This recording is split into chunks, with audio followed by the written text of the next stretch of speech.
আজ আমরা স্মরণ করছি মহাকবি মাইকেল মধুসূদন দত্তকে তার ১৫২তম মৃত্যুবার্ষিকীতে। যশোরের কেশবপুরে বাংলা সাহিত্যের অমিত্রাক্ষর ছন্দের প্রবর্তক মহাকবি মাইকেল মধুসূদন দত্তের ১৫২তম মৃত্যুবার্ষিকী পালিত হয়েছে।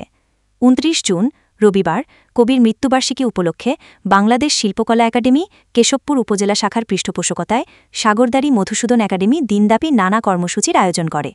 অনুষ্ঠানের শুরুতেই মধুপল্লীতে মধুসূদন দত্তের আবক্ষ মূর্তিতে পুষ্পস্তবক অর্পণ করা হয়। পরে মধুসূদন একাডেমির মিউজিয়ামে আলোচনা, ড সুকুমার রায় স্মৃতিবৃত্তি প্রদান, মধুসূদন থেকে আবৃত্তি, নিবেদিত কবিতা পাঠ ও মধুগীতি পরিবেশন করা হয়। অনুষ্ঠানে মধুসূদন একাডেমির চেয়ারম্যান কবি কাসেদুজ্জামান সেলিমের সভাপতিত্বে প্রধান অতিথি হিসেবে আলোচনা সভায় বক্তব্য রাখেন কেশবপুর উপজেলা নির্বাহী অফিসার রেক্সোনা খাতুন। মুখ্য আলোচক ছিলেন ফার ইস্ট ইন্টারন্যাশনাল ইউনিভার্সিটির বাংলা বিভাগের প্রভাষক ড সন্দীপক মল্লিক।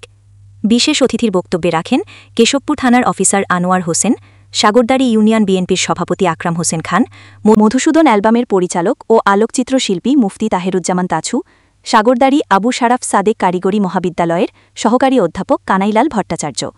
স্বাগত বক্তব্য রাখেন কেশবপুর উপজেলার মধুসূদন একাডেমির প্রতিষ্ঠাতা পরিচালক কবি খসরু পারভেজ। অনুষ্ঠানটি সঞ্চালনা করেন মধুসূদন একাডেমির সদস্য রিয়াজ লিটন। এ সময় উপস্থিত ছিলেন সাগরদাড়ি প্রেসক্লাবের সভাপতি এনামুল হাসান নাইম, সহসভাপতি আক্তার হোসেন, সাংগঠনিক সম্পাদক আব্দুস সালাম মুর্শিদিসহ গবেষক, লেখক, সাংবাদিক, জনপ্রতিনিধি ও সুধী সমাজের নেতৃবৃন্দ। এই তার সামগ্রিক সাহিত্য ভাণ্ডার সারা বিশ্বে ছড়িয়ে পড়ুক, এ প্রত্যাশা আমাদের চিরন্তন। যাকে নিয়ে গর্ব করি এবং আধুনিক বাংলা ভাষার যিনি প্রবর্তক, যিনি আমাদের অহংকারের হৃদয়ের সবটুকু জায়গা জুড়ে বসে আছেন, মনে করি সূর্যকে হাতের মুঠোর ভিতর আটকে রাখা যায় না।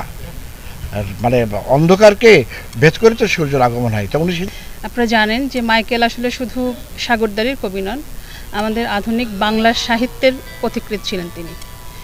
তিনি আমাদের বাংলা ভাষাটাকে কিন্তু বিশ্বের দরবারে নিয়ে গিয়েছেন। তার যে অমিত্রাক্ষর ছন্দ, এই ১৪পদী কবিতা, সনেটের প্রবর্তক, বাংলা সাহিত্যের একটা নতুন মাত্রা দিয়েছে। আমাদের মাঝে মাইকেল মধুসূদন দত্তের যে স্মৃতিচিহ্ন যেগুলো রয়েছে, আমরা সেগুলো যথাযথ যত্ন নিব এবং মাইকেলের কথা সারা বিশ্বে ছড়িয়ে দিব। তার যে লেখনী আছে, তার সেই সব লেখনীর মধ্য দিয়ে। আপনারা জানেন যে উনি শুধুমাত্র একটি প্রতিভা নিয়ে জন্মগ্রহণ করেননি, উনি বহুমুখী প্রতিভার অধিকারী ছিলেন। তার জীবন থেকে অনেক কিছু শিক্ষণীয় আমাদের আছে।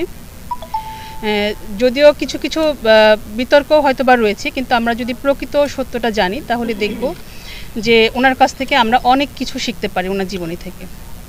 তো আমি সকলকে জানাতে চাই যে আপনারা যারা এখানে এসেছেন, আপনাদের মাধ্যমে সকলেই প্রকৃত সত্যটা জানবেন, প্রকৃত ইতিহাস জানবেন, মাইকেলের যে সৃষ্টিশীল যে রচনাগুলো রয়েছে সেগুলো বিশ্ববাসীর সামনে তুলে ধরবেন। সাগরদাড়ি থেকে কলকাতা গিয়েছিলেন, তার আগে তিনি আমাদের